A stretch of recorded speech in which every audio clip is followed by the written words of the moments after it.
आज हमारा टॉपिक रहेगा मनी सप्लाई। उससे पहले कुछ हम बेसिक समझेंगे। जैसे कि मैंने आपको सभी को बता दिया था कि आरबीआई नोट हमारी प्रिंट करती है, वही एक ऐसी गवर्निंग अथॉरिटी होती है जो कि नोट्स को छापने में हमारी मदद करती है। ठीक, बाकी जो बचे हुए कॉइन्स जो होते हैं और एक्सेप्ट ₹1, ठीक है, वो ₹1 का नोट और कॉइन्स वो हमारी गवर्नमेंट ऑफ इंडिया छापती है, central government under the ministry of finance. ठीक है, उस पर तो आज हम वही चीज़ पढ़ेंगे। आरबीआई, इतना तो हमें पता है आरबीआई नोट प्रिंट करती है। ठीक, अब नोट प्रिंट ऐसा नहीं है कि उसके पास इतनी बड़ी मशीनरी कि वो हमेशा जितना मन चाहे उतने में कर दे, मुर्गी वाला सिस्टम। उसमें कुछ रिजर्व बना के रखना पड़ता है, उसको बोलते हैं मिनिमम रिजर्व। ठीक है, तो ये मिनिमम रिजर्व बना के चलती है हमारी मिनिमम रिजर्व। मिनिमम रिजर्व जो बनाती है, इसको पावर जाहिर सी बात है आरबीआई एक्ट नहीं दे रखी होगी, क्योंकि आरबीआई जो स्टैब्लिश हुई है वो कानून के तहत स्टैब्लिश हुई है। उसके पीछे पार्लियामेंट में एक्ट पास किया गया होगा, लोकसभा राज्यसभा में पास किया होगा, तभी एक इंस्टीट्यूशनल बॉडी हमारी बनती है गवर्नमेंट की। कोई भी कंपनी देखो, जितनी हमारी गवर्नमेंट कंपनीज होती हैं वो सारी किसी ना किसी एक्ट से बनी हुई हैं और सबका एक्ट है। जैसे सेल है, स्टील अथॉरिटी ऑफ इंडिया, उसका एक्ट रहा होगा कोई ना कोई। जैसे भेल है, भारत हैवी इलेक्ट्रिकल्स लिमिटेड, उसका भी कोई ना एक्ट होगा।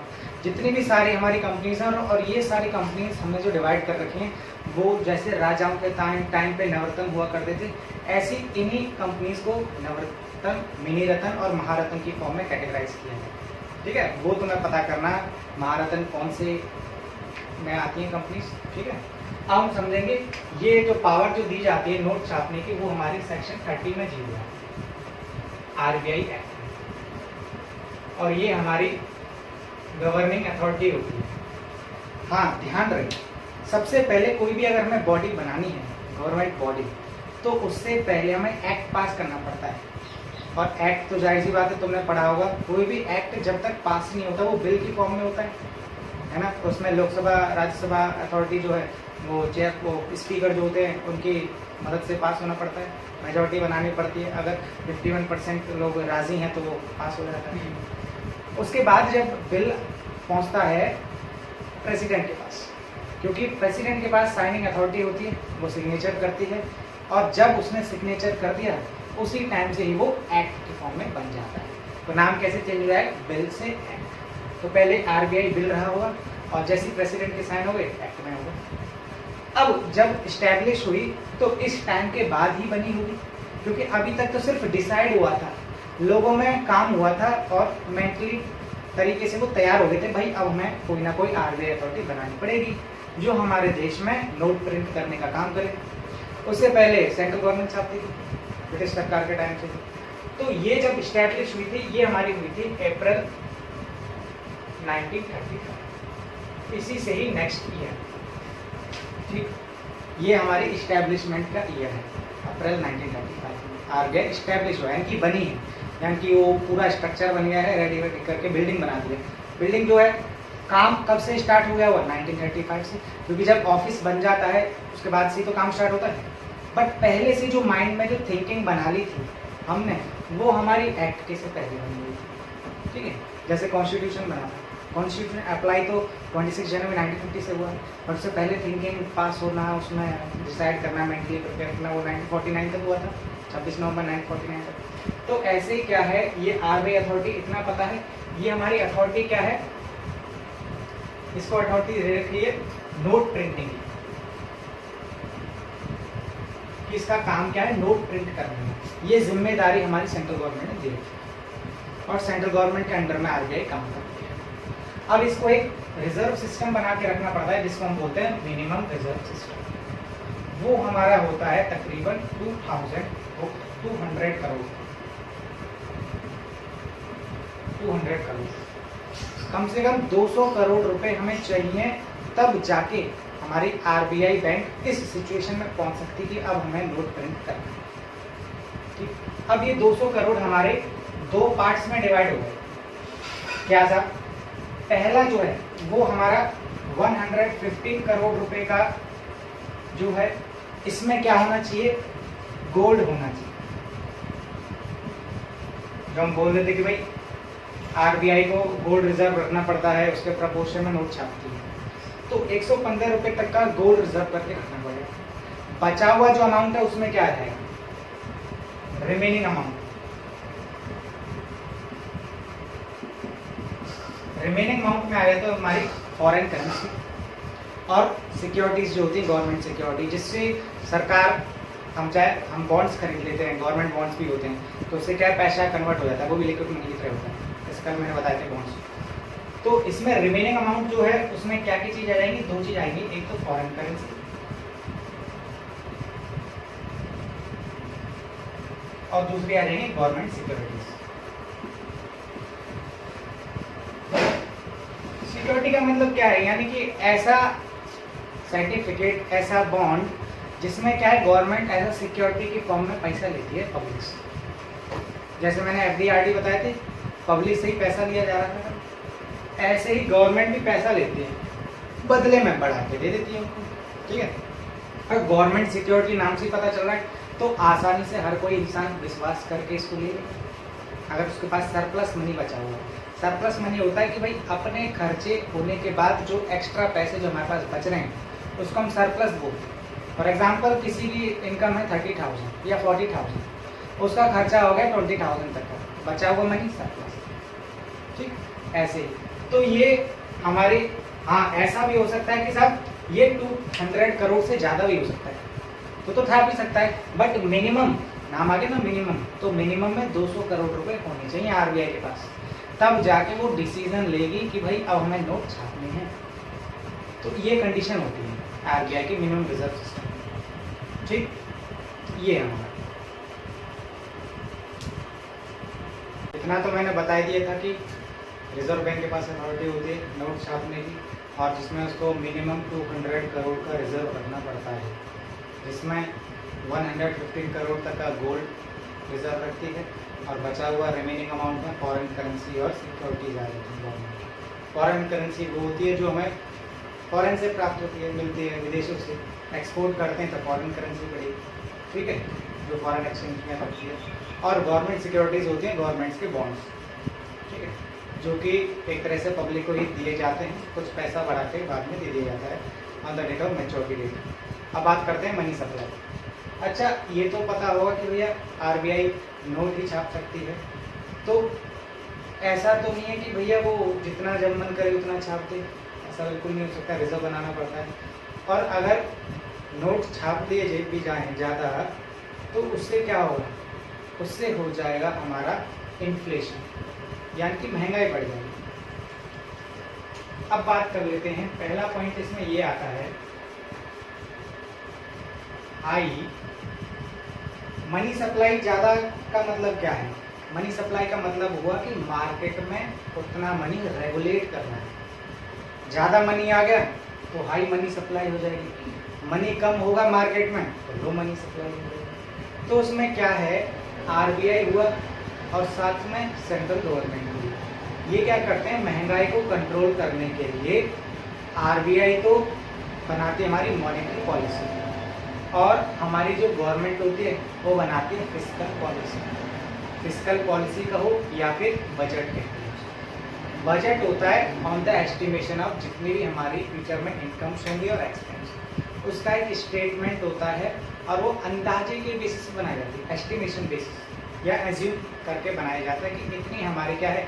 गवर्नमेंट ऐसे कहती है कि भाई हमारा 3 लाख करोड़ तक का बजट है, वो क्या है, उन्होंने एस्टिमेट किया है कि भाई हमें, उन्होंने एस्टिमेट कर लिया कि भाई जितने परसेंट उन पर टैक्स आ रहा है प्लस साथ में आगे जो भी इनकम होगी वो एस्टिमेट कर लेते हैं, और अंदाजा इतना हर कोई लगा लेता है। ये जो है एनुअली बनाती है हमारी गवर्नमेंट, बजट जो है वो एनुअली आता है, साल में एक बार। मॉनेटरी पॉलिसी चेंज होती रहती है, ठीक, साल में। अब जैसे बीच में ऐसा होता है कि 3 महीने बाद रेट चेंज हो जाते हैं, सुना होगा। अब हाँ, आरबीआई इतना ये करती है कि भाई बीच में ऐसा नहीं, वो 3 महीने के लिए क्वार्टरली बेस पे, अब तुमने देखा हो कि हमारे बैंक अकाउंट में भी क्वार्टरली बेस पे इंटरेस्ट आता है ना, 3-3 महीने बाद आता है। तो वो क्या है, वो आरबीआई ने रेट डिसाइड कर रखा, उसके बेस पे कर रहा हो, क्योंकि आरबीआई के अंडर ही सारे बैंक काम कर रहे हैं, एसबीआई, पीएनबी, कॉर्पोरेशन बैंक जितने भी हमारे। तो मनी सप्लाई कहने का मतलब है मार्केट में उतना मनी सप्लाई हो रहा है, लोगों का यानी कि पब्लिक का मनी लगा हुआ मार्केट में। मार्केट में मनी का सर्कुलेशन ही होना मनी सप्लाई बोला जाता है। ठीक, अब जरा देख लेते हैं, अगर हमारी मनी सप्लाई हाई हो जाती है तो क्या होगा। हाई सप्लाई हो जाती है तो क्या होगा, high money supply leads to inflation, महंगाई हो जाती है। सब इसका क्या रीजन है, महंगाई होने का। ऐसा होता है कि जब मार्केट में सप्लाई ज़्यादा हो जाएगी, नोट ज़्यादा आ जाएंगे, मनी ज़्यादा हो जाएगा, तो सबकी जेब में भी ज़्यादा पैसा हो जाएगा है। अब कोई चीज़ जैसे पेट्रोल के दाम है, कल को 200 रुपये हो जाए, हर कोई ले लेगा 200 रुपये की पेट्रोल, सबके पास पैसा है ज़्यादा, तो चीज़ के दाम अपने आप ही बढ़ जाएंगे। लोगों को टेंशन भी नहीं होगी, तो कितने भी दाम बढ़ जाएं, पैसा तो जेब में है। पैसा जेब में होने का मतलब क्या है, हाई मनी सप्लाई। तो इसको अब महंगाई हो रही है, ये तो चलो हमने मिडिल पर्सन हाई पर कर दिया, पुअर की तो कुछ भी इनकम नहीं है, पुअर तो कुछ भी काम नहीं करता, सड़क पर बैठा रहता है स्ट्रीट पे, उसके लिए क्या इनकम है, कुछ भी नहीं, वो तो महंगाई फिर भी लगेगा। तो इसको कंट्रोल करने के लिए मॉनेटरी पॉलिसी बनाई जाती है आरबीआई के द्वारा, ठीक, और गवर्नमेंट क्या बनाती है, फिस्कल पॉलिसी। इन दोनों का काम क्या होता है, महंगाई को कंट्रोल करके रखना। जब इन्हें लगता है कि भाई मार्केट में मनी सप्लाई कम है तो ये बढ़ाने की कोशिश करते हैं, और जब इन्हें लगता है कि मार्केट में मनी सप्लाई ज़्यादा है तो ये कम करने की कोशिश करें। ठीक है, महंगाई जो डिसाइड करी जाती है गवर्नमेंट डिसाइड करती है। तुमने देखा होगा कि जितने भी गवर्नमेंट एम्प्लॉयज़ होते हैं उनको महंगाई भत्ता मिलता है, महंगाई अलाउंस इसको बोलते हैं, इन्फ्लेशन अलाउंस, डियरनेस इसको बोला जाता है। तो ये क्या होते हैं कि उनका एस्टिमेट कर दिया जाता है कि भाई इतनी महंगाई होगी तो उसके हिसाब से उतने पैसे सैलरी में देने चाहिए लोगों को। ठीक है, तो ऐसे ही लोगों को तो वो अलाउंस दिया जाता है कि भैया इतना महंगाई अगर बढ़ भी गई तो उनकी इनकम में कोई फर्क ना पड़े, काम चल जाएगा, उतना अलाउंस उन्हें दिया जाता है। तो इन्फ्लेशनरी बोला जाता है। तो इन्फ्लेशन का मतलब क्या हुआ, एक तरह से महंगाई। और महंगाई कब होती है, जब हमारी इकोनॉमी में ज़्यादा मनी सप्लाई हो जाता है, जब ज़्यादा मनी आ जाएगा इकोनॉमी में तब हमारी। अब इसको कंट्रोल करने के लिए मॉनेटरी पॉलिसी बनाई जाती है आरबीआई के। इसमें कुछ लेवल्स डिसाइड कर दिए गए हैं। तो लेवल्स जो हैं हमारे, वो होते हैं हमारे M1, M2, M3, M4, इनको बोला जाता है लेवल्स। लेवल्स ऑफ किसके, मनी सप्लाई।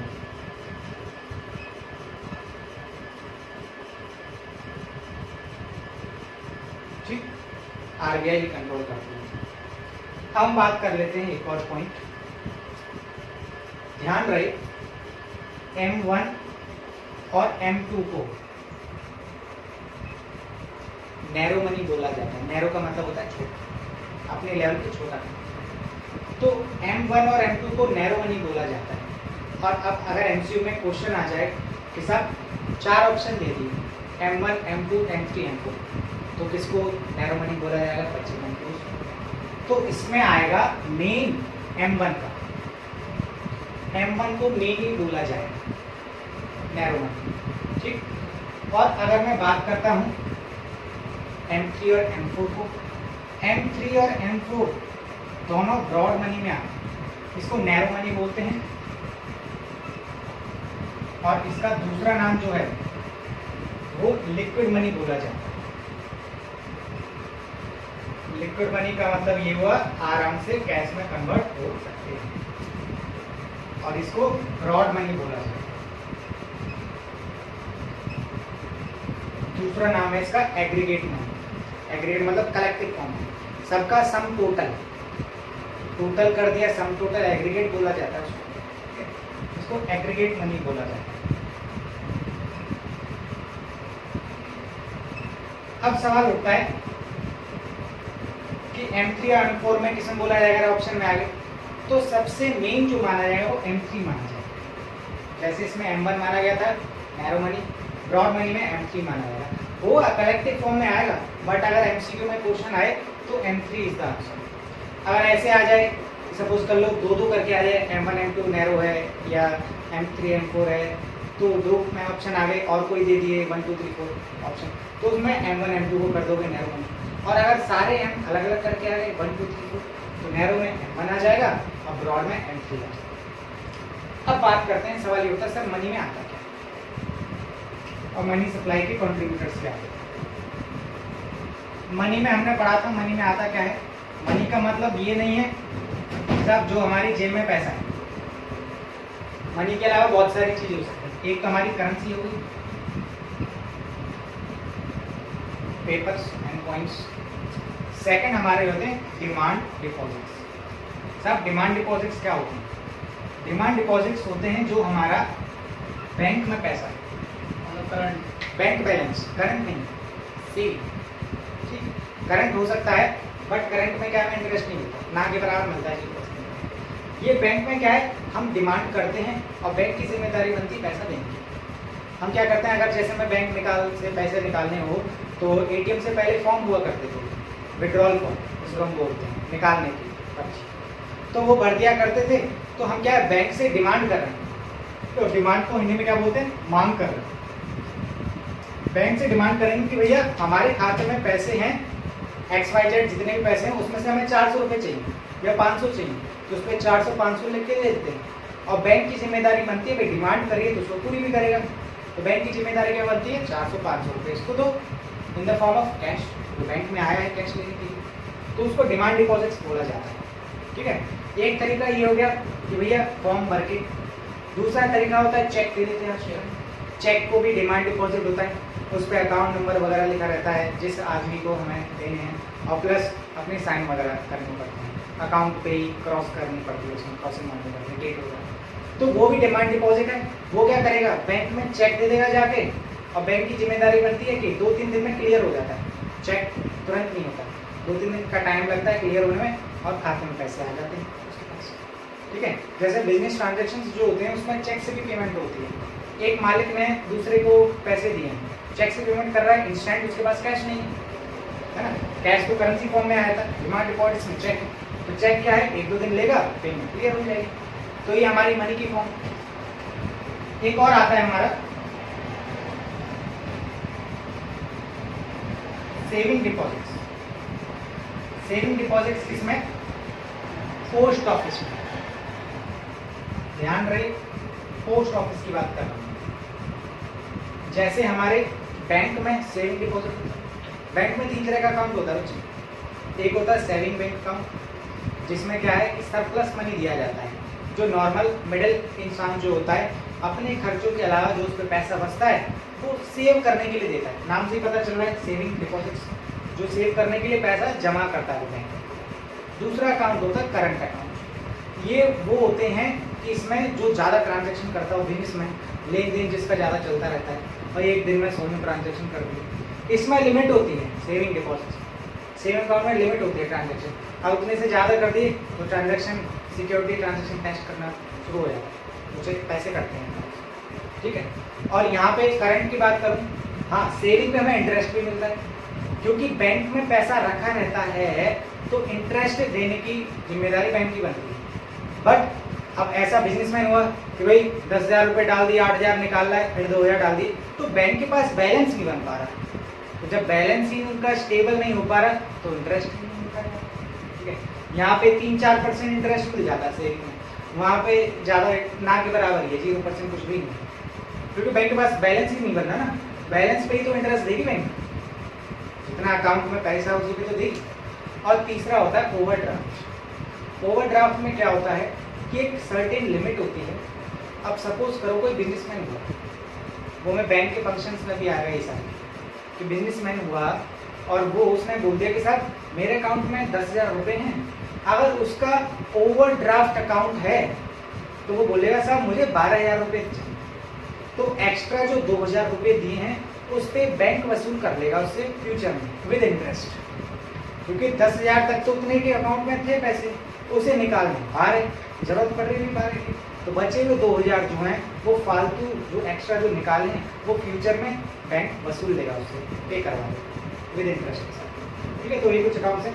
ऐसे ही जब बैंक में सेविंग होते हैं तो पोस्ट ऑफिस में भी सेविंग अकाउंट होता है। ठीक, बट हाँ ध्यान रहे पोस्ट ऑफिस में करंट अकाउंट नहीं होता, बिजनेसमैन के वो अकाउंट नहीं खोलते, वो सब बैंक में खोलते हैं। पोस्ट ऑफिस में सेविंग ही अकाउंट होता है। नेक्स्ट बात कर लेता हूँ मैं टाइम डिपॉजिट्स। टाइम डिपॉजिट्स, यहाँ पे टाइम डिपॉजिट्स किसकी बात करी जाएगी? बैंक टाइम डिपॉजिट या फिर टर्म डिपॉजिट्स, एफडी, आरडी, जिसमें एक फिक्स टर्म के लिए पैसा डाल दिया जाता है और जब वो मैच्योर होता है, जब उसकी डेट पूरी होती है, टाइम पूरा होता है, उसके बाद इंटरेस्ट और प्रिंसिपल के अमाउंट के साथ उसे मिल जाता है व्यक्ति पर्सन। तो ऐसे ही टाइम डिपॉजिट है, तो ऐसे ही पोस्ट ऑफिस में भी, पोस्ट ऑफिस में भी एफडी, आरडी होती है। तो नेक्स्ट जो होगा वो हमारा पोस्ट ऑफिस होगा। पोस्ट ऑफिस का टाइम डिपॉजिट, एक होता है डिपॉजिट्स विद बैंक, आरबीआई। कुछ डिपॉजिट्स जो है भाई, आरबीआई क्या है? आरबीआई ये नहीं कि बस उसे नोट छापने की अथॉरिटी दे दे, वो नोट छापने का काम है। उसके पास एक और भी काम है, बैंकों का पैसा उसके पास रहता है। बैंक होते हैं अपना पैसा कुछ आरबीआई के पास रख के रखते हैं, ठीक है, जिसमें हमें कैश रिजर्व मेंटेन करके रखना पड़ता है, ठीक। तो वो आते हैं डिपॉजिट्स विद बैंक, कौन सा? आरबीआई। जब ये 4-5 चीज हमने समझ ली हैं, तो M1, M2, M3, M4 में इन्हीं के साथ हमें गेम खेलना, ठीक है। ये हमारे इतने तरीके के हम रख सकते हैं। सबसे ज्यादा लिक्विडिटी क्या होगा? करेंसी, उससे कम के बाकी सारे।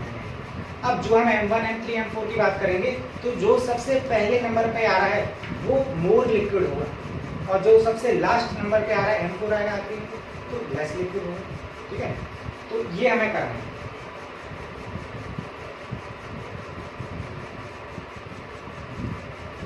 पहला जो हमें पढ़ना है वो है M। याद रहे, गौर रहे, जो सबसे पहले आ रहा है वो सबसे ज्यादा लिक्विड होगा, और जो सबसे लास्ट में आएगा वो सबसे कम लिक्विड होगा। तो M1 पहले आया, तो मोर लिक्विड में क्या क्या हो जाएगा? एक तो करेंसी,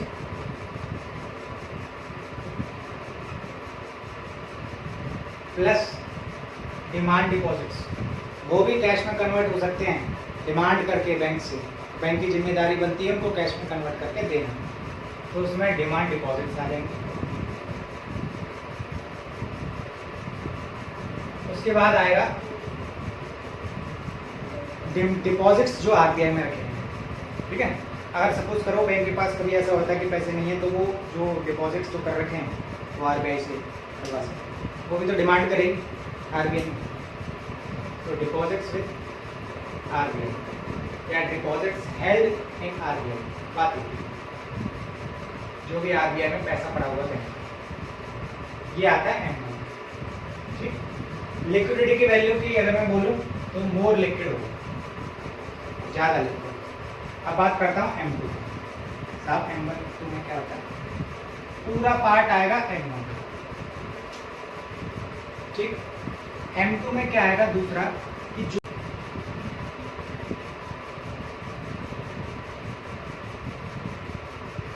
सेविंग डिपॉजिट इसलिए आएंगे क्योंकि डिमांड डिपॉजिट में तुम चेक भी दे सकते हो, विड्रॉल की पर्ची भी दे सकते हो, या बैंक से कुछ ATM स्वाइप करके भी करवा दिया।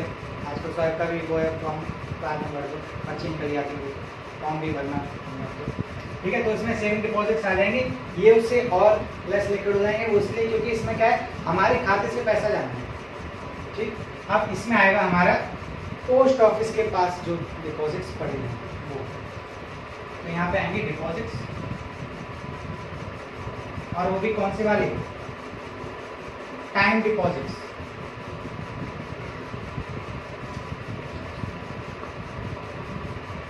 ये बैंक के आएंगे, वो इसलिए आएंगे क्योंकि डिपॉजिट्स जो आएंगे वो बैंक के, वो टाइम डिपॉजिट के आएंगे। उसके बाद जो है, क्योंकि सबसे आखिरी काम जो पोस्ट ऑफिस का होता है, पोस्ट ऑफिस से पैसा निकलवाना बड़ी टेढ़ी खीर है। बैंक से तो एक बार को निकलवा लो, पोस्ट ऑफिस में ज़्यादा चक्कर काटने पड़ते। तो यहाँ पे टाइम डिपॉजिट्स आएगा, क्योंकि सेविंग डिपॉजिट्स को कंप्लीट करने के बाद उसके बाद जो भारी पैसा आएगा वो तुम्हारा टाइम डिपॉजिट का आएगा, जिसमें सर्टिफिकेट दिखाना पड़ेगा।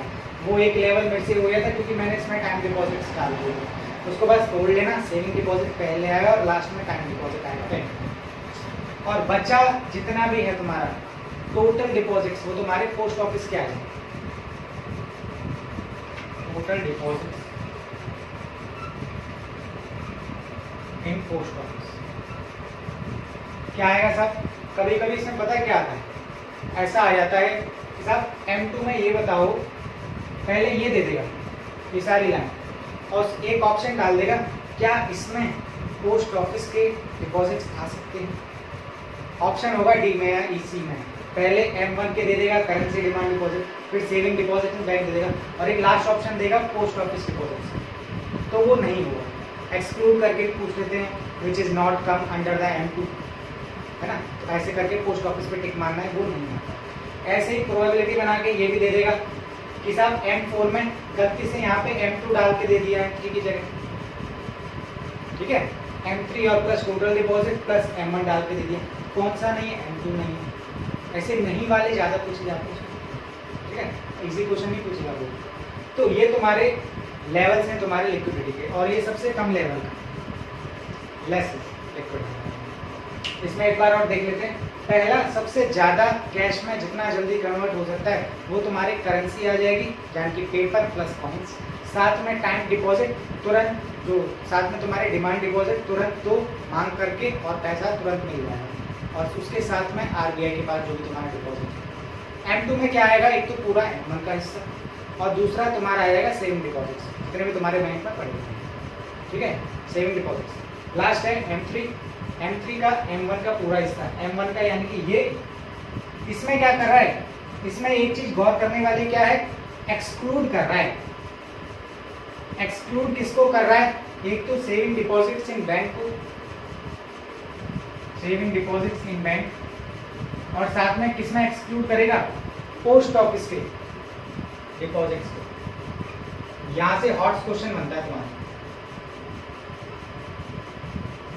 कंफ्यूज करेगा M3 सबसे ज्यादा, इस पे ध्यान देने वाली बात है। ऐसा नहीं है कि सिलेबस में नहीं तो पढ़ेंगे, आ गया NCERT में दे रखा है। तो ये सबसे ज्यादा कंफ्यूजिंग टॉपिक है, वो इसलिए रहेगा क्योंकि उसमें एक्सक्लूड हो रखा है। तो सेविंग डिपॉजिट ऊपर के पूरा ये आ रहा है, बट ये वाला नहीं आ रहा है, और साथ में ये वाला भी नहीं आ रहा है।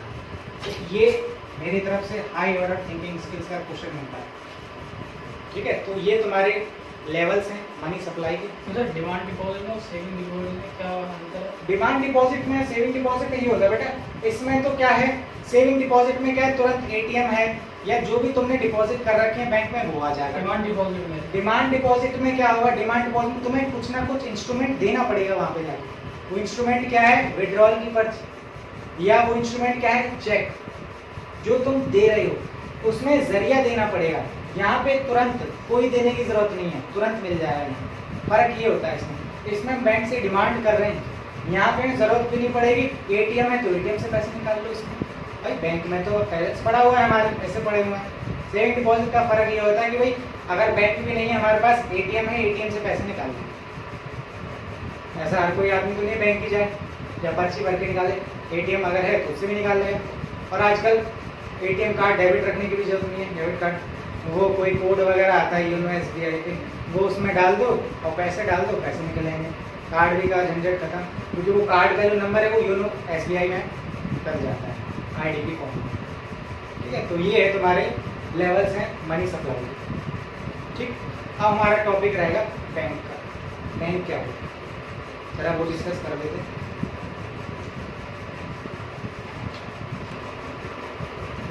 बड़ा कंफ्यूजन वाला टॉपिक है, तो बीच में तो पढ़ा रहा था।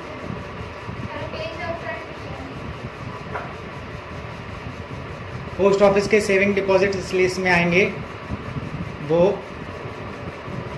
डिमांड डिपॉजिट से इजी है सेविंग डिपॉजिट। ये सेविंग डिपॉजिट अब इसमें जो आ रहा है वो बैंक पोस्ट ऑफिस का आता है। पोस्ट ऑफिस इसलिए डिफिकल्ट हो जाएगी, हाँ सेकंड में आया ये। हाँ तो आरबीआई द्वारा तो डिमांड से सेविंग इजी है, इसलिए बहुत सही है भाई। ये तो बैंक में काम हो रहा है, बैंक में तुरंत काम हो जाएगा, पोस्ट ऑफिस में देर में काम लगेगा। और दूसरी बात ये है कि सबसे पहले हमने सबसे पहला चीज आता है, जितने भी हमारे डिमांड डिपॉजिट हैं, ये भी डिमांड डिपॉजिट का काम कर रहा है, बट ये उसमें काम कर रहा है पोस्ट ऑफिस में। सबसे आसान काम जो है वो डिमांड डिपॉजिट से तुम पैसे निकाल सकते हो। सेकंड लेवल दो याद रखने इसमें, अगर सारा कंफ्यूज टॉपिक है तो बस दो चीज याद रख लो। पहला जो भी आएगा वो तुम डिमांड डिपॉजिट से काम खत्म कर सकते हो, उसके बाद तुम्हारा टर्म डिपॉजिट आएगा। अगर ये दो चीज याद रख ली, पहले डिमांड डिपॉजिट फिर term deposit, demand deposit term deposit, यानी कि डिमांड डिपॉजिट में पहले काम खत्म किया जा रहा है, डिमांड डिपॉजिट्स में पहले काम खत्म किया जा रहा है। यहाँ पे टाइम डिपॉजिट आएंगे बैंक के, और यहाँ पे टाइम डिपॉजिट और टोटल डिपॉजिट किससे आएंगे, पोस्ट ऑफिस के आ जाएंगे। ये तो पहले जो भी डिपॉजिट्स हमने जो निपटाए हैं वो हमने डिमांड डिपॉजिट निपटाए हैं, एक में बैंक के निपटा दिए और एक में पोस्ट ऑफिस के निपटा दिए। अब नेक्स्ट बारी किसके, टाइम डिपॉजिट की। टाइम डिपॉजिट एक में बैंक के निपटा दिए, दूसरे में पोस्ट ऑफिस के। इजी हो गया, ये चीज़ याद रखना है। पैसा लिक्विड करना है तो डिमांड डिपॉजिट पहले, बाद में टाइम डिपॉजिट। पहले डिमांड डिपॉजिट हमने बैंक के और पोस्ट ऑफिस के कर लिए, और दूसरे में टाइम डिपॉजिट जो की हमने किसमें करे हैं, बैंक के और पोस्ट ऑफिस के। तो पहले दूसरे में दोनों में डिमांड डिपॉजिट है, पहले में बैंक की डिमांड डिपॉजिट, दूसरे में डिमांड डिपॉजिट जो है किसके, पोस्ट ऑफिस के। तीसरे में अब बात करते हैं टाइम डिपॉजिट की, पहले में बैंक का टाइम डिपॉजिट, दूसरे में पोस्ट ऑफिस का। डिमांड डिपॉजिट में तुम चेक और नेट डिमांड डिपॉजिट और ग्रॉस डिमांड डिपॉजिट का मतलब है। Net demand deposit gross demand deposit में फर्क ये होता है, उसमें क्या है तुम्हारा टैक्स वैक्स कट जाता है तो नेट आ जाता है। ठीक है, जैसे प्रॉफिट होता है, एक ग्रॉस प्रॉफिट होता है, एक नेट प्रॉफिट होता है, उसमें टैक्स एक्सपेंसेस माइनस हो जाते हैं, उसमें नेट निकल जाता है। जैसे नेशनल इनकम में पढ़ेंगे, जैसे उसमें तो डेप्रिसिएशन माइनस करते हैं, बट इसमें टैक्स माइनस करते हैं, क्योंकि पैसा भी तो काटेगी पोस्ट ऑफिस या बैंक। तो जब ही वो तुम्हें तुरंत फैसिलिटी दे रही है, पैसे देंगे तो कुछ सर्विस भी तो चार्ज करेगी, ये चीज़। हम पढ़ते हैं, नेक्स्ट हमारा टॉपिक है बैंक।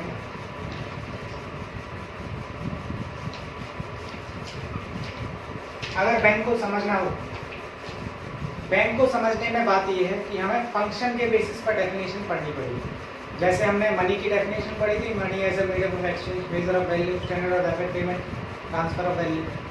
ऐसे ही बैंक का सिर्फ दो काम है, प्राइमरी दो काम है, वैसे बहुत सारे हैं। प्राइमरी में याद रखने के लिए हमने डेफिनेशन प्राइमरी के में याद क्या करी थी, मीडियम ऑफ मनी। इसमें क्या है, accepting and lending of funds.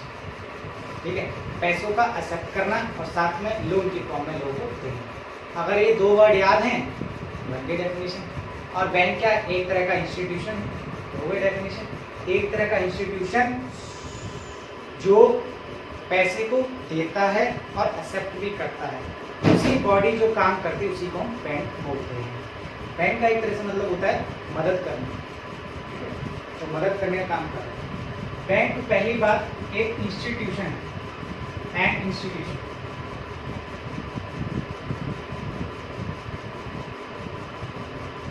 एक तरह का इंस्टीट्यूशन है जिसका काम क्या होता है, accepting and lending of funds. Funds को कॉमर्स की भाषा में बोला जाता है पैसे, जितना ही मनी है उसको फंड्स बोलते हैं। ऐसे बड़े बड़े लोग बोलते हैं भाई फंड्स की जरूरत है हमें काम करवाने, फंड्स मतलब मनी की जरूरत है। ठीक है, लैंडिंग एक्सेप्टिंग का मतलब है रिसीव करना, पैसे को रिसीव करने का काम, और लैंडिंग का मतलब है गिविंग, लोन की फॉर्म में देना। अगर बैंक से पैसा लिया जा रहा है तो लोन की फॉर्म में तो लिया जाएगा, तो ये लोन की फॉर्म में होता है। लैंडिंग का मतलब गिविंग।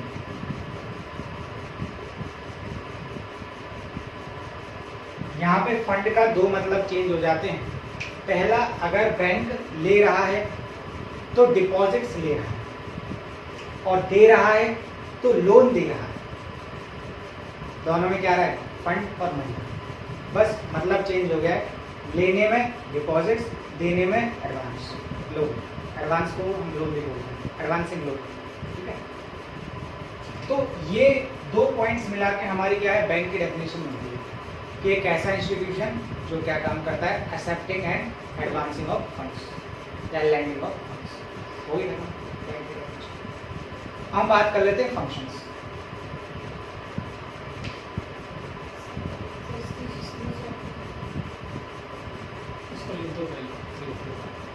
पीछे बुक रखिए।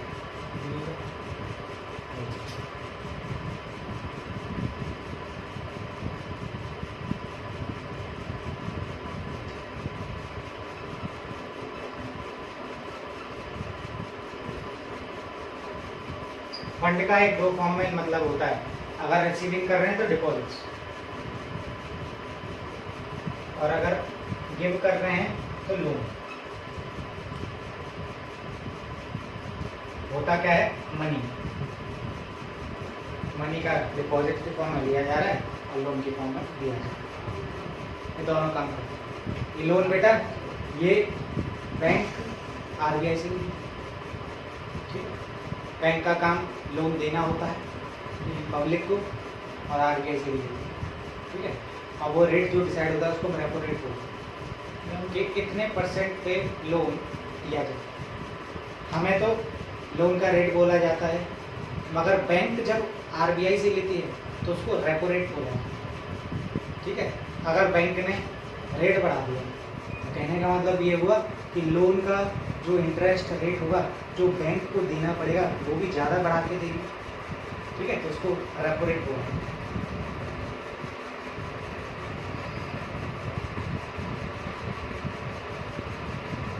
हम बात कर लेते हैं बैंक के फंक्शन से।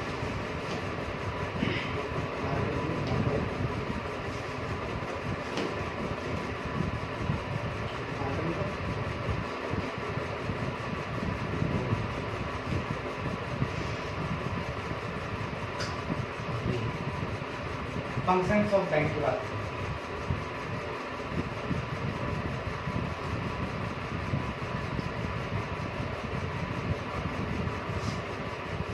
दो तरह के फंक्शंस में हमारे बांट दिए हैं बैंक।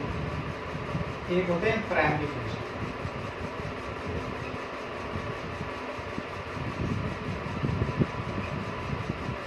दूसरे होते हैं सेकेंडरी फंक्शन। प्राइमरी फंक्शन में रेगुलर बेसिस पे काम करते हैं, सेकेंडरी फंक्शन कभी कभी काम करते हैं, ठीक है, जब रेयर जरूरत पड़ती है तब। प्राइमरी में रोजाना करता है। प्राइमरी फंक्शन क्या पड़ा था मनी का, फ्रीडम ऑफ एक्सचेंज, ठीक है, रोजाना फ्रीडम ऑफ एक्सचेंज होता है, ठीक है, और इसमें प्राइमरी फंक्शन जरा देखिए। तो पहले अगर मैं प्राइमरी फंक्शन की बात करता हूँ तो पहला आता है एक्सेप्टिंग ऑफ डिपॉजिट्स। डेफिनेशन जो बनेगी वो हमारी प्राइमरी फंक्शन से ही बनेगी, पहले ही मैंने बताया था।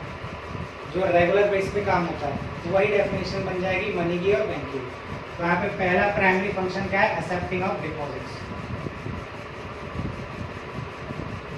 बैंक जो है वो किस किस फॉर्म में डिपॉजिट्स को एक्सेप्ट करती है, पहले ये समझें। डिपॉजिट्स क्या है, जो भी हमारे पास सरप्लस फंड पड़ा हुआ है, सरप्लस मनी पड़ा हुआ है, एक्स्ट्रा मनी, खर्चे को हटाकर वो सारा बचा हुआ पैसा हम बैंक में जमा कर देते हैं। और बैंक का काम क्या है, एक्सेप्ट करना उस चीज़ को। अब वो एक्सेप्ट करती है तो उसके लिए क्या हमें प्रोवाइड करती है, 3 तरह की फैसिलिटी प्रोवाइड करती है अकाउंट खुलवाने। इसमें पहली जो आएगी वो, अब हम यहाँ पे अकाउंट की बात करें, पहला आ जाएगा saving bank, saving account. Saving account में नाम से पता चल रहा है हमारे पास सेविंग है और हमने बैंक में जमा किया, और इस पर हमें क्या मिलता है, इंटरेस्ट, इंटरेस्ट रिसीव, ठीक। सेकंड जो अकाउंट जो हमें मिलता है वो मिलता है हमें करंट अकाउंट, जिसमें क्या होते हैं, न्यूमरस ट्रांजैक्शन होते हैं, अनलिमिटेड, कोई वो लिमिट।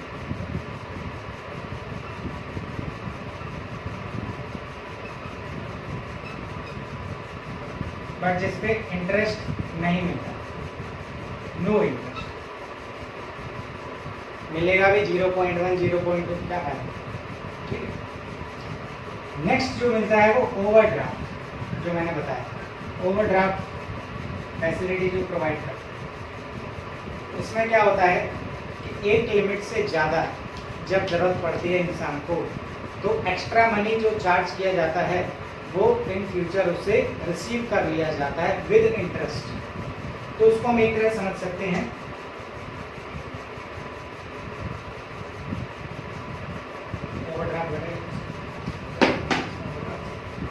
एक आएगा इसमें टर्म डिपॉजिट, टर्म डिपॉजिट।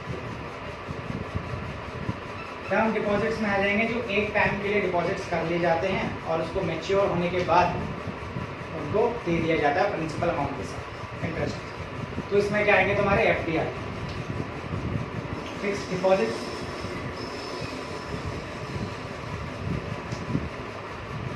और साथ में रिकरिंग डिपॉजिट्स।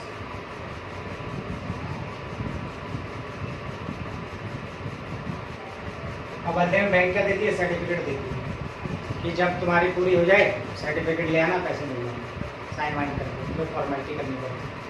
ठीक, अब एक और चीज़ आती है इसमें, सेकंड जो हम फंक्शन की बात करते हैं, और ये टर्म डिपॉजिट्स जो है ना, टर्म डिपॉजिट्स कहने का मतलब है लॉन्ग टर्म, और एक होता है short term. Short term time से डिसाइड, टर्म का मतलब है टाइम, जो शॉर्ट टर्म है तो यानी कि कम टाइम वाला डिपॉजिट होगा, और जो लॉन्ग टर्म है वो ज़्यादा टाइम वाला डिपॉजिट होगा। शॉर्ट टर्म कहने का मतलब है जो 1 साल से कम जो जमा किए जाते हैं तो उनको शॉर्ट टर्म डिपॉजिट्स बोला जाता है, और जो 1 साल से ज़्यादा जमा किए जाते हैं, 1 साल 2 साल 5 साल 10 साल, तो वो तुम्हारे लॉन्ग टर्म डिपॉजिट्स इसमें आते हैं, तुम्हारे लॉन्ग टर्म डिपॉजिट्स। एफडी जो करी जाती है नॉर्मल, कोई 1 हफ्ते की तो करेगा नहीं, वो तो बैंक ने डिसाइड कर दे 1 हफ्ता, 3 महीने, 4 महीने, फिर 1 साल। नॉर्मल इंसान करता नहीं। हाँ, जिसको जल्दी अपना पैसा रेगुलेट करना है, जिसको चिंता है ट्रांजैक्शन की वो ना हो जाए, तो वो कर देता है, बट हम जैसा इंसान 1 साल की कम से कम करता है, वो लॉन्ग टर्म में आता है। ठीक है, जो तुम्हारे 5 ईयर्स तक जाता है या 10 साल, जब तक तुम्हारी लिमिट है उस पैसे को होल्ड करने की, तो वो तुम्हारे आते हैं टर्म डिपॉजिट्स। एक फंक्शन हो गया हमारा एक्सेप्टिंग ऑफ डिपॉजिट्स। दूसरे फंक्शन की अगर मैं बात करता हूँ, ये हम इसमें ही प्राइमरी फंक्शन को डिस्कस कर लेते हैं सबसे पहले, बाद में सेकेंडरी करेंगे की जगह नहीं है। इसी में ही दूसरा फंक्शन आता है हमारा लैंडिंग ऑफ फंड्स, पैसे को देना, देने को बोलते हैं लैंडिंग। इसमें क्या है, इसमें पहला आता है इसमें टर्म लोन। नाम से पता चल रहा है एक फिक्स टाइम के लिए लोन अमाउंट दे दिया जाता है, 1 साल 2 साल 5 साल 10 साल। घर बनवाना हो किसी को 10-20 साल तक का लोन ले लेते हैं, चुकाते रहते हैं, इंस्टॉलमेंट कटती रहती है उसकी, है ना, क्योंकि 1 साल में तो पेमेंट नहीं हो जाएगी, 10 साल के लिए ले लेते हैं, 20 साल के लिए लेते हैं, तो उनको टर्म लोन बोलते हैं, जो लंबे टाइम तक लोन दिए जाते हैं। नॉर्मल फंक्शन क्या है बैंक का, लोन देना, तो एडवांसिंग ऑफ लोन या फिर गिविंग ऑफ लोन, कुछ भी ले सकते हैं, एडवांसिंग ऑफ।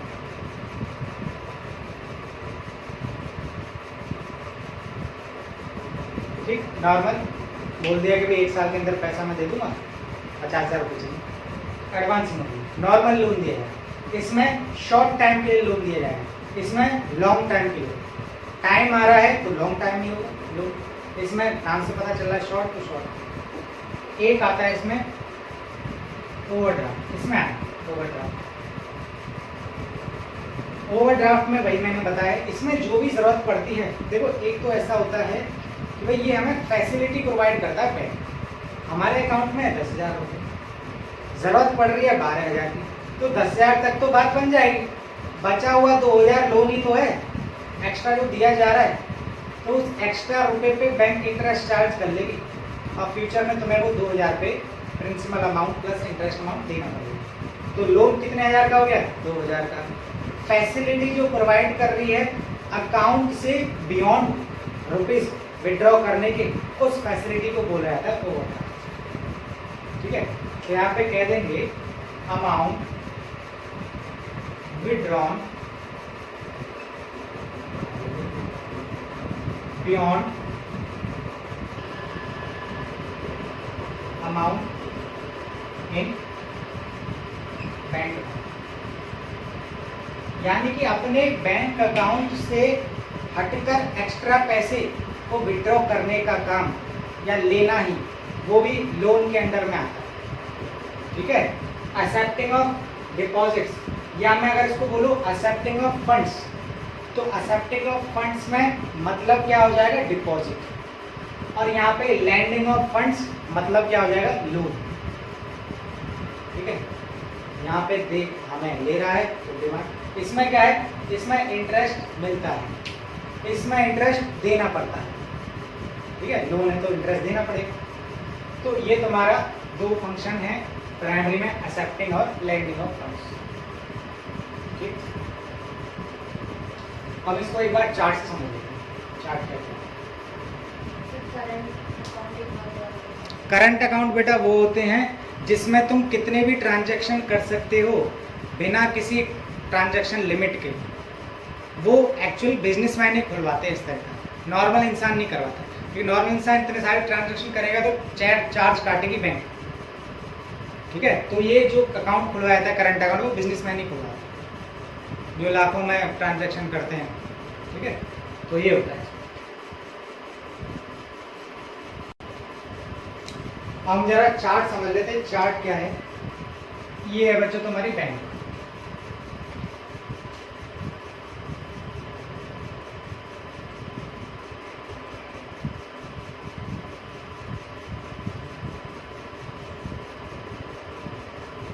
ठीक। एक पर्सन यहाँ पर है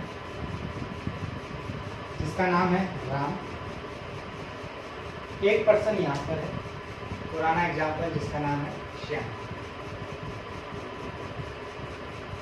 ठीक। एक क्या काम करता है, ये बेचारा गरीब सा इंसान है, जो भी पैसा बच जाता है सेविंग की फॉर्म में ये जमा कर देता है।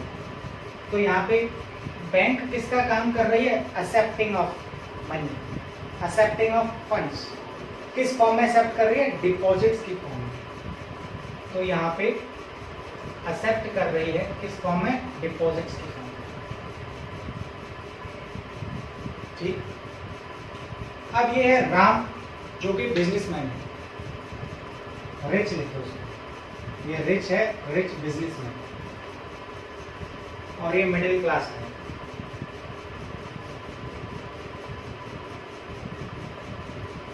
ठीक है। अब बिजनेसमैन है तो जाहिर सी बात है बिजनेस लोन से चलता है, ये लोन लेना पड़ेगा, क्योंकि कुछ हद तक तो पैसा इसने लगा दिया होगा, जितने पास इसके पास कैश होगा, बचा हुआ अमाउंट जो है बैंक से लोन लेगा।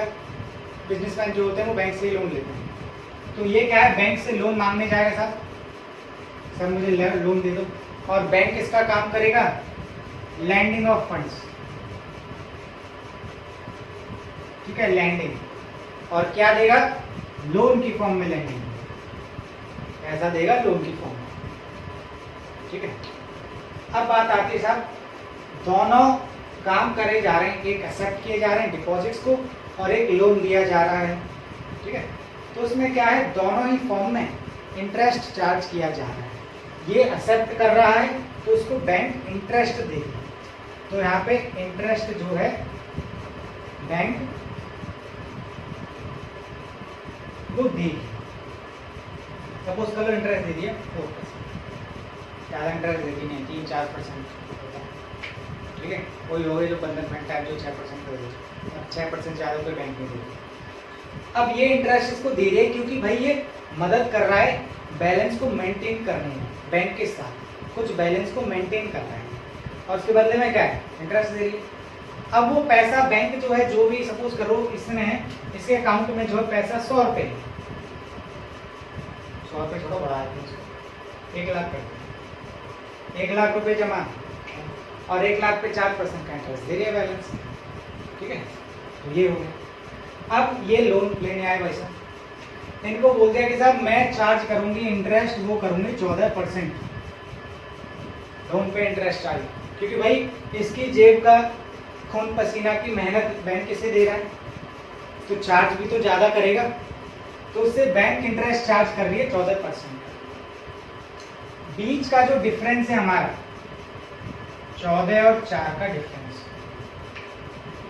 ये 10% जो है ये बैंक की इनकम है। सर्विस प्रोवाइड कर रहा है तो कुछ पैसे लेगा ना, और बैंक की इनकम ही तुम्हारी जो डिफरेंस है वो 10% है। कौन सी इनकम? एक जो इंटरेस्ट दिया जा रहा है और दूसरा जो इंटरेस्ट लिया जा रहा है, और दोनों का डिफरेंस जो है वो बैंक की इनकम है। भाई बैंक में इंसान काम करने आ रहा है और इंसान इनकम के लिए काम करने आया है ना, उसका घर बार चल रहा है। तो ये एक तरह का तुम्हारा डायग्राम है जिसमें हमने समझे कि भाई लैंडिंग ऑफ लोन कैसे करता है बैंक, और एक्सेप्टिंग ऑफ डिपॉजिट्स कैसे करता है। एक्सेप्टिंग ऑफ डिपॉजिट्स पे इंटरेस्ट दिया जाता है और लोन पे इंटरेस्ट लिया जाता है। बैंक इसमें इंटरेस्ट दे रहा है शाम को, और इसमें इंटरेस्ट ले रहा है राम से। बचा हुआ दोनों के इंटरेस्ट का जो गैप है, डिफरेंस है, वो बैंक की इनकम है, बैंक्स इनकम।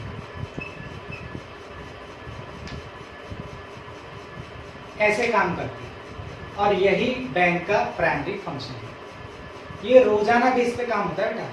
रोजाना तुमने देखा हो कस्टमर की भीड़ लगी पड़ी है जमा करने के लिए, कोई लेने के लिए भी ले रहा होगा, लोन लेने के लिए भी आ रहा होगा।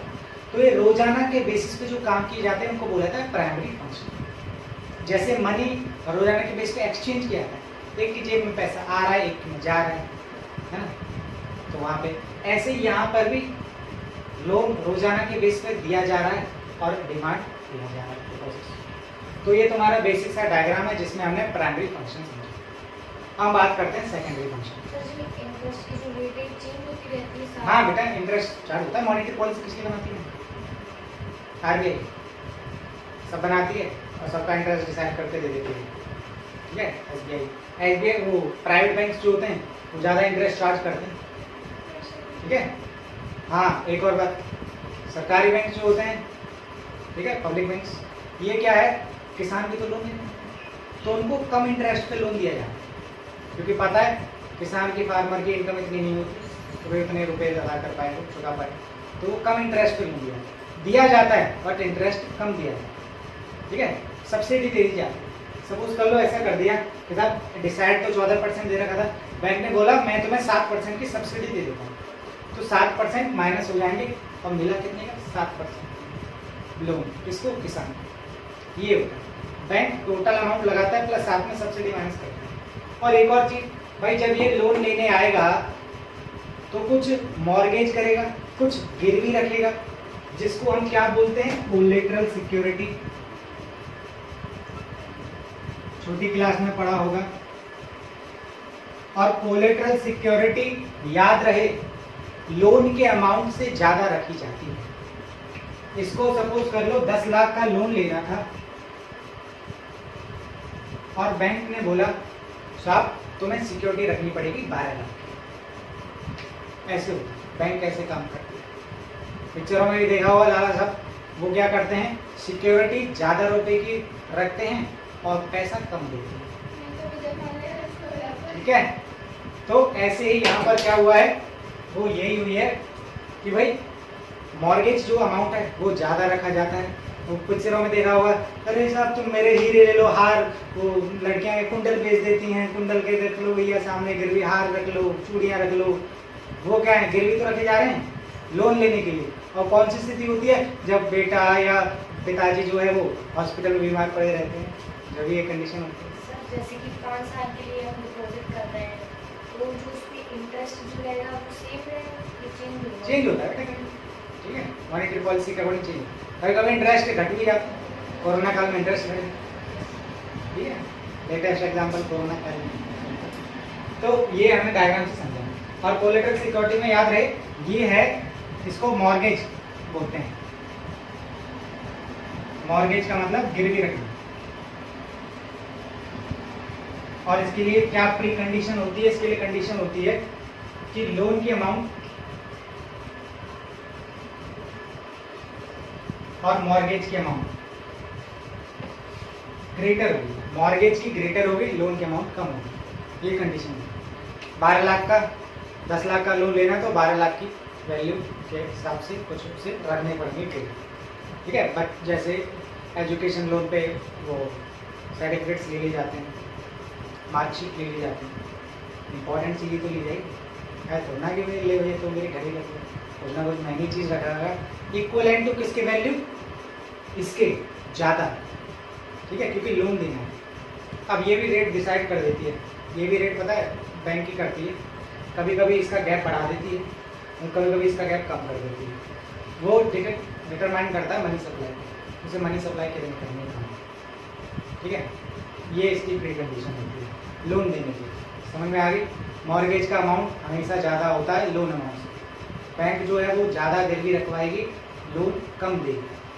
तुम नॉर्मली ले लो एग्जांपल इंश्योरेंस का।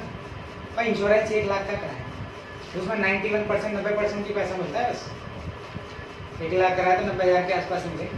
कंपनी पूरी थोड़ी ना देगी, उतने तक की गारंटी देती है।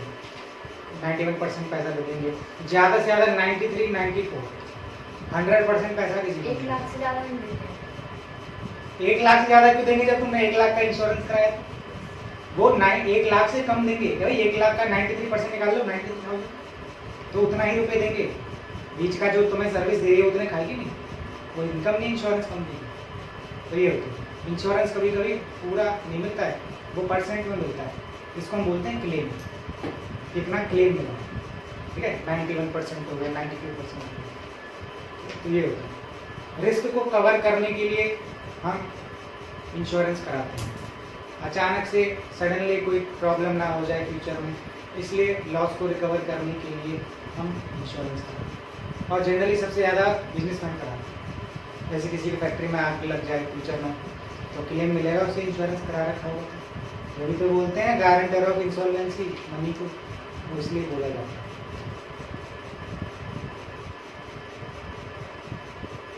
आगे बढ़ेंगे, अब बढ़ लेते हैं सेकेंडरी फंक्शन। मार्कर की जय हो जो आज काम कर रहे हैं। सेकेंडरी फंक्शन में क्या आ जाएगा?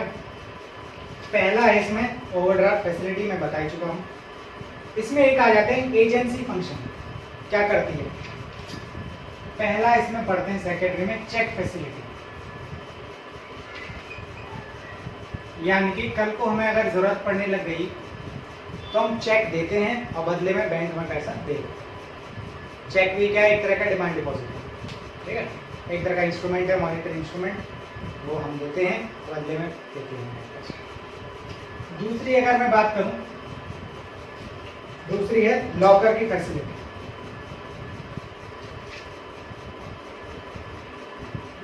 आजकल लॉकर फैसिलिटी का पॉलिसी जो है वो बहुत कम हो गई है, बहुत कम लोग लॉकर खुलवाते हैं, तो वो इसलिए खुलवाते हैं।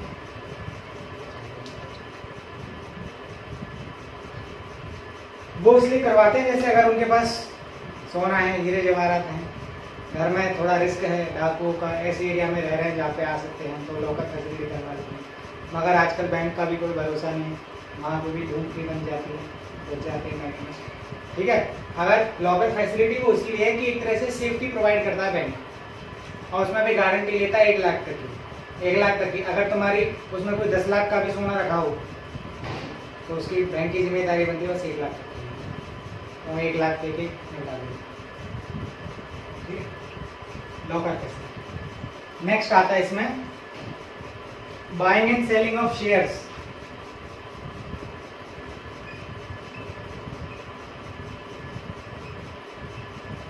शेयर्स खरीदते हैं, बेचते हैं। ये ऐसे क्या है?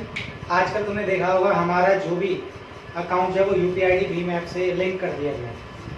जो भी पैसा कटेगा वो यूपीआई से ही कटेगा और डायरेक्ट हमारे खाते से कटेगा। कल को हमने कोई शेयर ले लिया, बॉन्ड ले लिया, डिवेंचर ले लिया, तो पैसे तो हमारे खाते से जाएंगे, अकाउंट से जाएंगे। तो फैसिलिटी प्रोवाइड कर रहा है हमें बाइंग और सेलिंग, ठीक है। इसमें तुम्हारा भीम ऐप काम करेगा, यूपीआई, ठीक है। नेक्स्ट है, और सेकेंडरी फंक्शन की बात करूं, वो ये तुम्हारे बुक में दे रखा है purchase and sale of security. Securities ही बोला जाता है शेयर्स को।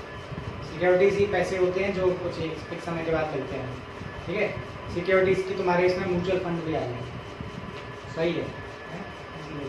तो क्या है, उसमें कुछ पैसे SIP जमा करना पड़ता है और जब वो मैच्योर होगी तो पैसा मिल जाएगा। नेक्स्ट बात करते हैं, एक इसमें दे रखा है payment of insurance premium. Payment of insurance premium, insurance premium देने के लिए भी हमें बैंक ने सर्विस प्रोवाइड कर रखी है। कैसी की साहब? प्रीमियम देना पड़ता है भाई, है ना, साल भर का या महीने, वो उसके ऊपर है, वो सर्विस दी जाती है। तो मैं महीने के हिसाब से भरना है या क्वार्टरली के हिसाब से भरना है या एनुअल के हिसाब से भरना है एक साल में, तो उसमें भी हमें बैंक फैसिलिटी देती है। आजकल वो आ गया ना पेटीएम करो, तो पेटीएम में क्या है, इंश्योरेंस प्रीमियम भी करने का वो है। अगर तुम्हारे बैंक में पैसे हैं तो यहाँ से कट जाएगा इंश्योरेंस प्रीमियम का पैसा, ठीक है, तो उंगली से दबाते जाओ पैसे कट जाएंगे, तो वो फैसिलिटी हम प्रोवाइड करते हैं। एक और फैसिलिटी दे रखी है,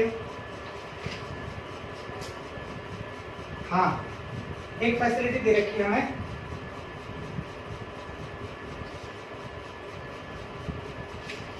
electronic fund transfer. Electronic fund transfer system, ये क्या करता है? शॉर्ट में इसको बोलते हैं EFTS, नाम से पता चल रहा है इलेक्ट्रॉनिक तरीके से फंड ट्रांसफर हो रहा है, पैसा ट्रांसफर हो रहा है। कल को करंट को जरूरत पड़ेगी, मैं पैसे डाल सकता हूँ, ऑनलाइन ट्रांजेक्शन हो जाएगा। तो फैसिलिटी जो है वो EFTS बैंक प्रोवाइड करती है, ठीक है। जैसे कोई ज़रूरत पड़ जाती है, और ये तो चलो ठीक है इसकी है, एयरटेल बैंक भी जो देता है फैसिलिटी, उसमें लड़की को एडमिशन करवाना पड़ता है, तो अकाउंट खुलवाती है एयरटेल वाली दुकान पे और जाके पैसा आ जाता है, ठीक है, फीस का।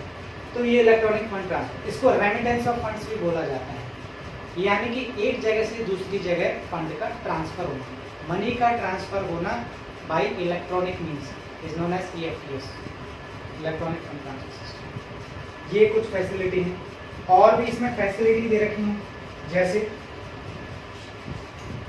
कलेक्शन एंड पेमेंट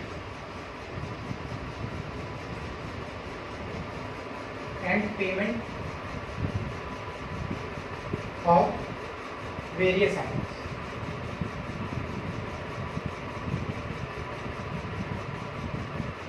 जैसे मेरी बुक में लिखा हुआ है EFTS की फैसिलिटी दे रखी है, तुम्हारी बुक में दे रखा है ट्रांसफर ऑफ फंड्स। बात ये इसमें सर्विस का नाम आ गया, उसमें फंक्शन का नाम आ गया, ठीक है। अब collection and payment of various items का कहने का मतलब है रिचार्ज करा रहा हूँ मोबाइल का, कुछ चीज़ ऑनलाइन मंगा रहा हूँ, तो बैंक से कटेगा पैसा, तो वही सारी आ जाएगा, ठीक है।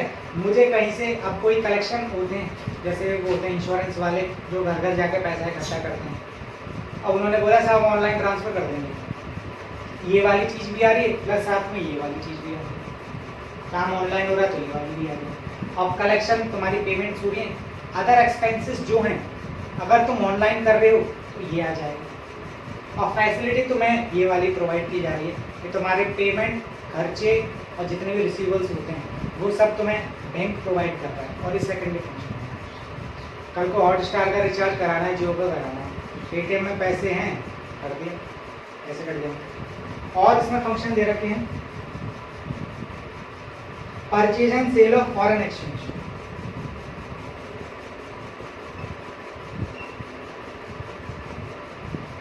बैंक इसकी भी फैसिलिटी प्रोवाइड करती है।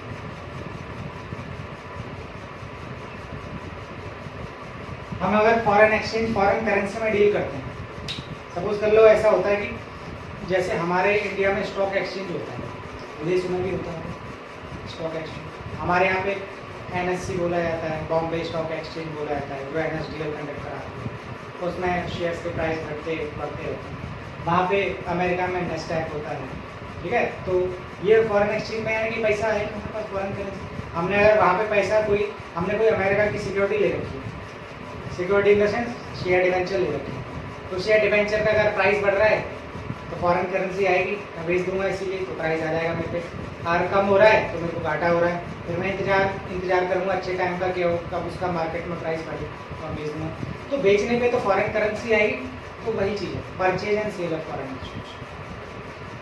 तो ये अदर फैसिलिटीज़ हैं और भी हैं, बट बेसिक ये है।